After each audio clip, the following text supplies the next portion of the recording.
उबाठा असतील, संजय राऊत असतील किंवा जे लोक दोन्ही ठाकरे बंधूंच्या युतीची एका बाजूला चर्चा करतायत, आणि काल आम्ही माध्यमांच्याकडूनच पाहिलं की काँग्रेसचे प्रदेशाध्यक्ष मात्र मनसेच्या महाविकास आघाडीमधील समावेशाला ते विरोध करत आहेत. मग महाविकास आघाडीमध्ये नक्की चाललंय काय?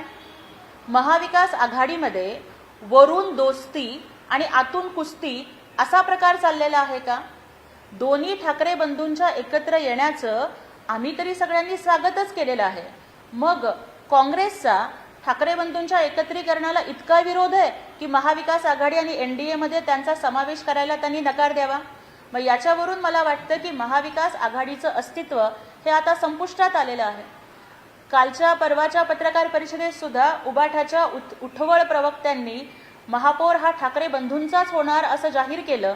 त्याच्यामध्ये महाविकास आघाडीचा महापौर होईल अशी भूमिका त्यांनी घेतली नाही.